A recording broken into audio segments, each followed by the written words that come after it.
Good morning students. आज हम संदर्भ समूह के बारे में बात करेंगे। हमने प्राथमिक समूह देखा, द्वितीयक समूह देखा, अर्ध प्राथमिक या आभासी समूह देखा। कौन से विद्वान के द्वारा कौन सी अवधारणा दी गई हमने ये देखा। आज हम देखेंगे संदर्भ समूह क्या है, संदर्भ समूह की विशेषताएं, अर्थ और संदर्भ समूह की अवधारणा किसके द्वारा दी गई। और तो आपने देखा कि हम विश्व के प्रत्येक भाग में किसी न किसी प्रकार के समूह अवश्य पाए जाते हैं। समाज में व्यक्ति किसी न किसी प्रकार के समूह का सदस्य अवश्य है। आप प्राथमिक समूह के सदस्य भी हैं और आप द्वितीयक समूह के सदस्य भी हैं। इसके अलावा संदर्भ समूह की जो अवधारणा है उसके अनुसार हम मानते हैं कि समाज में कुछ ऐसे समूह होते हैं जिनके सदस्य आप नहीं हैं पर आप उस समूह के सदस्य बनना चाहते हैं। तो जिस समूह के सदस्य आप बनना चाहते हैं वो आपका संदर्भ समूह हो गया। तो संदर्भ समूह की जो अवधारणा को विकसित करने का श्रेय अनेक आधुनिक विचारकों को जाता है, परंतु सर्वप्रथम इसमें इसका प्रयोग हाइमन ने 1942 में एक लेख द साइकोलॉजी ऑफ स्टेटस में किया। तो आप सर्वप्रथम ये याद रखेंगे कि सर्वप्रथम संदर्भ समूह की इस अवधारणा हर्बर्ट हाइमन के द्वारा अपनी पुस्तक द साइकोलॉजी ऑफ स्टेटस में इसका अवधारणा को विकसित किया गया। अन्य विद्वानों ने भी संदर्भ समूह की अवधारणा का समय समय पर प्रयोग किया। Sheriff and sheriff, Newcom, Merton, जहोदा व टर्नर आदि के नाम इसमें उल्लेखनीय हैं। श्रीमती शेरिफ ने संदर्भ समूह का अर्थ स्पष्ट करते हुए बताया कि संदर्भ समूह वे समूह हैं जिनसे व्यक्ति अपने को उनके एक अंग के रूप में संबंधित करता है अथवा जिनसे वह अपने को मनोवैज्ञानिक रूप से संबंधित करने की आकांक्षा रखता है।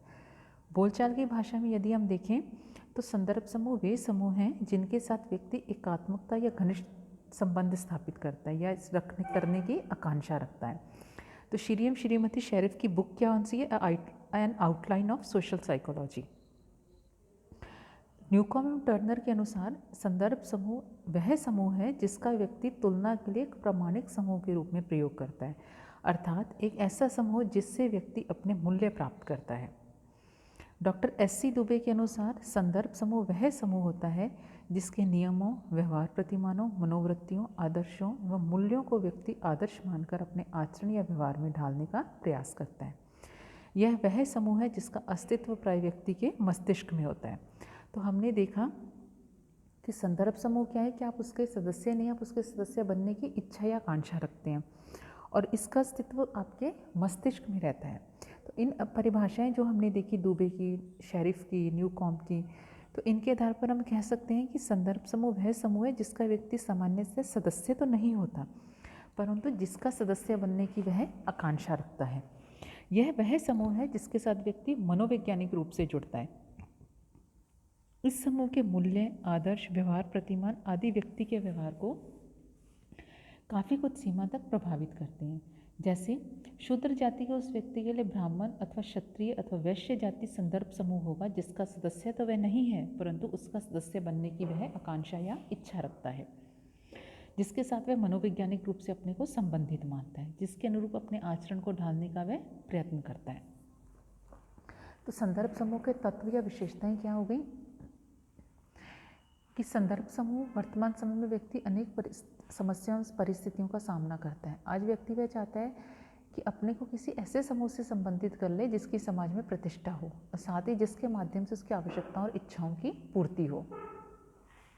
द्वितीय कि संदर्भ समूह का अस्तित्व व्यक्ति के मस्तिष्क में होता है, वह उस समूह से मानसिक रूप से जुड़ा हुआ रहता है, वह उसका सदस्य नहीं होता लेकिन उसके सदस्य बनने की वह इच्छा या आकांक्षा रखता है।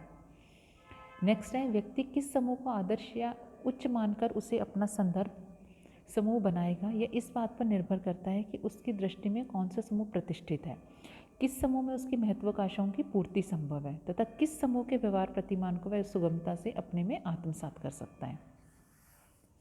इसके अलावा संदर्भ समूह व्यक्ति, स्थिति, समय, स्थान आदि से संबंधित एक सापेक्ष समूह है। आज कोई व्यक्ति जिस समूह को अपना संदर्भ समूह मानता है वह आवश्यक नहीं है कि वही समूह भविष्य में भी उसका संदर्भ समूह बना रहेगा, तो भविष्य में उसका संदर्भ समूह चेंज भी हो सकता है। तो मर्टन ने भी, हर्बर्ट हाइमन ने संदर्भ समूह की अवधारणा दी, इसके पश्चात मर्टन ने दी। मर्टन ने तथा रोसी ने अमेरिकन सैनिकों के एक अध्ययन के आधार पर लिखी गई अपनी कृति द अमेरिकन सोल्जर में सर्वप्रथम संदर्भ समूह की अवधारणा को विकसित किया। तो सर्वप्रथम हर्बर्ट हाइमन ने विकसित किया। हर्बर्ट हाइमन ने के बाद हर्बर्ट हाइमन की बुक थी द साइकोलॉजी ऑफ स्टेटस, उसके बाद मर्टन ने विकसित किया। मर्टन की बुक थी द अमेरिकन सोल्जर। मर्टन ने बताया कि व्यक्ति का संदर्भ समूह उसका अंत्य समूह अर्थात वह समूह हो सकता है जिसका कि वह सदस्य है। व्यक्ति का संदर्भ समूह कोई बाह्य समूह भी हो सकता है जिसका वह सदस्य नहीं है। प्रथम स्थिति में उसके स्वयं के समूह के सदस्य संदर्भ या निर्देश तंत्र के रूप में कार्य करते हैं और द्वितीय स्थिति में किसी अन्य समूह के सदस्य व्यवहार के निर्देशक के रूप में चुन लिए जाते हैं। यह बाह्य समूह या इसके सदस्य ही उसके लिए निर्देश तंत्र के रूप में कार्य करते हैं। तो संदर्भ समूह के प्रकार कौन कौन से हैं? सदस्यता समूह या अंत्य समूह संदर्भ समूह के रूप में। जिन समूहों में सामाजिक गतिशीलता की संभावना जितनी अधिक होगी उसके सदस्यों में उच्च आशाएं या आकांक्षाएं उतनी ही अधिक होती हैं। यह बात द अमेरिकन सोल्जर नामक पुस्तक के अध्ययन से ज्ञात हुई। सैनिक लोग अपनी पदोन्नति के अवसरों का मूल्यांकन अपने ही समूह के अन्य सदस्यों की आकांक्षाओं उपलब्धियों को ध्यान में रखकर करते हैं। जिन सदस्यों की पदोन्नति हो जाती है, जिन्हें वीरता के लिए कोई विशेष पुरस्कार प्राप्त हो जाता है, जिनकी स्थिति उपलब्धियों के आधार पर उच्च होती है, उसी समूह के अन्य सदस्यों के लिए वह आदर्श बन जाते हैं। नेक्स्ट है बहुल संदर्भ समूह। मर्टन ने बहुल संदर्भ समूह के दो प्रकारों का उल्लेख किया। प्रथम है परस्पर विरोधी संदर्भ समूह। जब व्यक्ति के जीवन में दो या दो से अधिक परस्पर विरोधी संदर्भ समूह होते हैं तो उसे उनमें से एक को चुनने की समस्या का सामना करना पड़ता है। ऐसी स्थिति में वह परिस्थितियों की समानता से प्रभावित होकर संदर्भ समूह का चुनाव करता है। मीड ने बताया कि समान स्थिति वाले अंत्य समूह एवं बाह्य समूह अधिकतर संदर्भ समूह के रूप में कार्य करते हैं। सामान्यतः व्यक्ति किसी ऐसे समूह को अपने लिए संदर्भ समूह के रूप में नहीं चुनता जो उसके लिए पूरी तरह से भिन्न परिस्थिति वाला हो या अनजाना हो। द्वितीय बहुल संदर्भ समूह का प्रकार मर्टन ने बताया परस्पर एक दूसरे को शक्ति प्रदान करने वाले संदर्भ समूह। सामान्यतः व्यक्ति समान आयु समूह तथा समान वैवाहिक स्थिति समूह, समान शैक्षिक स्तर वाले समूहों को अपना संदर्भ समूह बना लेता है। ये तीन प्रकार की श्रेणियां ऐसे तीन समूहों को व्यक्त करती हैं जो व्यक्ति के लिए परस्पर शक्ति प्रदान करने वाले संदर्भ समूहों के रूप में कार्य करते हैं। इन तीनों ही समूहों में व्यक्ति तुलना के आधार पर परिस्थितियों की समानता पाता है। मर्टन ने यह भी बताया कि व्यक्ति जिस समूह से जितना अधिक व निरंतर संपर्क में रहेगा वह समूह उस व्यक्ति के जीवन को उतना ही ज़्यादा प्रभावित करेगा। थर्ड टाइप जो है, फर्स्ट हमने देखा सदस्यता समूह या अंत्य समूह संदर्भ समूह के रूप में, दूसरा हमने बहुल संदर्भ समूह देखे, तीसरा है असदस्यता या गैर सदस्यता समूह संदर्भ समूह के रूप में। मर्टन की मान्यता है कि यह आवश्यक नहीं कि व्यक्ति केवल उसी समूह से संबंधित हो जिसका वह सदस्य है। यह भी संभव है कि व्यक्ति किसी ऐसे समूह से भी संबंधित हो सकता है जिसका कि वह सदस्य नहीं है। वह ऐसे किसी समूह का सदस्य बनने की आकांक्षा अपने मन में संजो सकता है। यदि ऐसा कोई समूह उसके विचारों, मूल्यों, स्थितियों, व्यवहार को प्रभावित करता है तो वह उस समूह उसके लिए गैर सदस्यता संदर्भ समूह होगा। सकारात्मक या नकारात्मक संदर्भ समूह।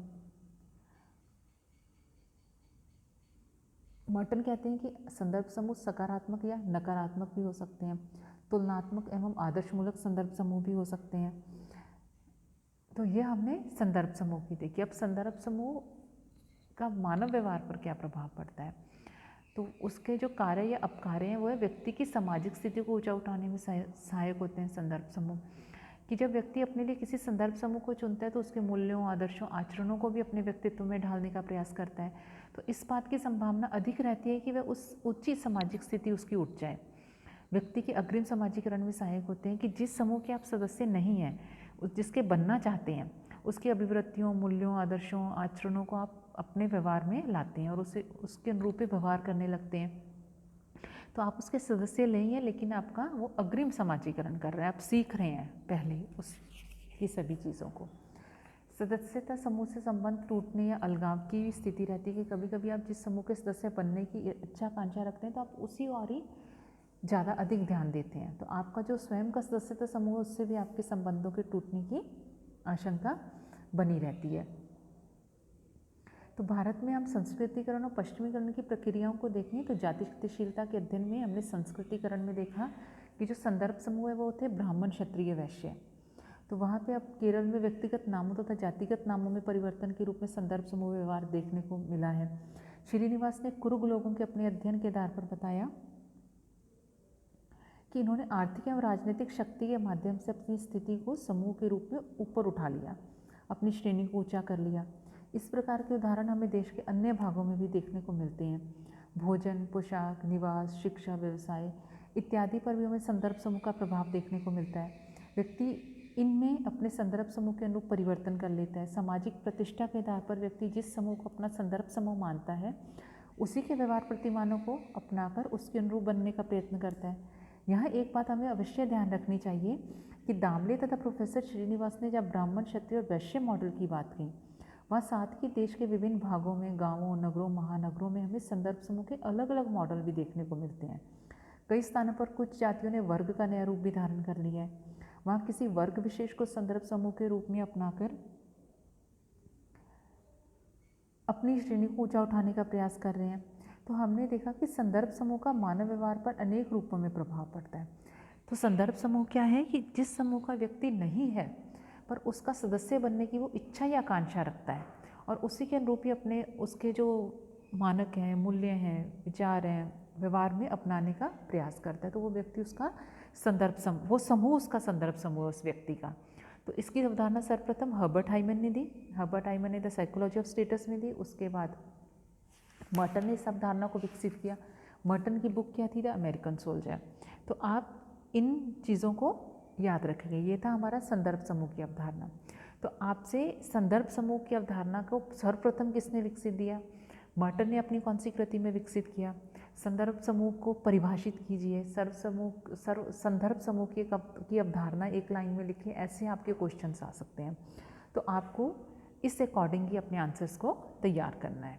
धन्यवाद।